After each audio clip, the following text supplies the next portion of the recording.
So the number one rule of starting a war, if you are in fact the individual or country or whoever that starts it, don't do that if you're not 100% sure that you can win. Unfortunately, Donald Trump doesn't understand that, and he started a trade war anyway.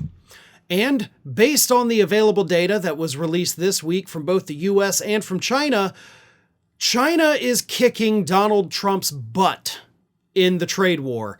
And that, of course, is putting it very nicely, very PG. But that's what's happening. As I'm sure everybody's aware of by now, we got our economic report from the Commerce Department this week that showed that the U.S. economy actually shrank during the first quarter of this year by 0.3%. Not huge shrinkage, but considering the quarter prior to that, when Biden was in office, we had 2.4% growth. 0.3% shrinking is a big deal. It shows that, yes, we are in fact headed towards a recession on this current path. Meanwhile, China released their first quarter data this week, and it showed that their economy actually exceeded expectations and grew by 5.4%, while the U.S. economy was shrinking.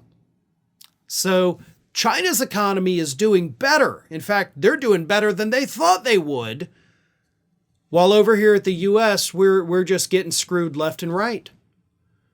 Now, I will say, a lot of conservatives are out there like, well, we can't trust China's numbers. Okay, maybe.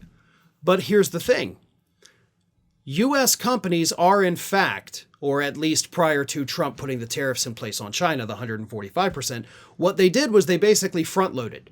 They started pre-ordering and, ordering surpluses of the things they get from China because they knew that the tariffs were coming.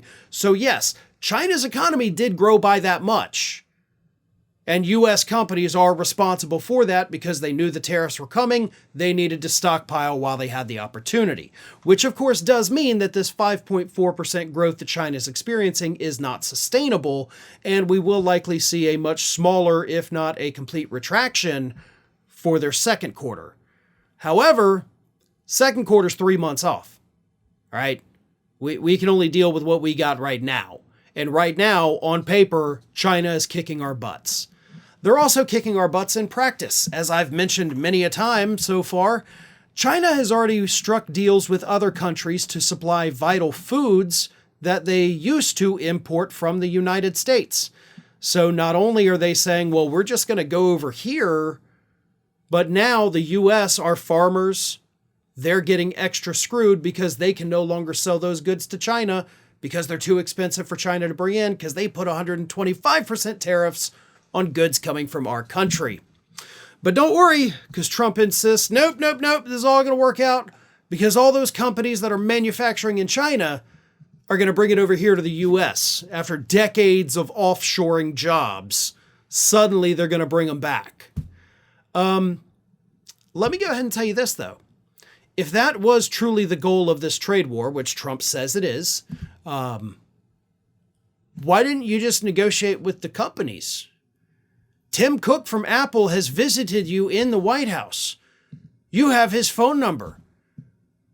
Like, why is Apple still having their production in China when you know the guy doing it? Why are you not just saying, Tim, do this. We'll work out a deal to make it lucrative for Apple to do this. Same thing with any CEO that has offshored their production. Call them and make deals with the companies instead of screwing over everybody in the country by launching a trade war. That would be the smart thing to do. And to be honest, that would actually be the easier thing to do. But Trump didn't want to do that because, of course, he's not smart enough to even think of that. But if you're trying to get U.S. companies to come back, you don't punish the country that brought them in. You punish the companies. And he's not doing that. What is he doing instead? He's giving them exemptions.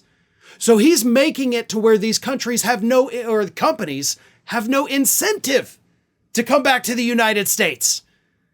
If the whole point was to get businesses to come back, you wouldn't give them exemptions. But they're getting them because clearly bringing them back here was never the goal in the first place. Thanks for watching today, everybody. And don't forget, if you're not already, please do subscribe to this channel. We have fresh content going up every single day, and I would really hate for you to miss out on that. And speaking of missing out, if you're not following me across all other social media outlets, then get on it. You can follow the links in the description of this video.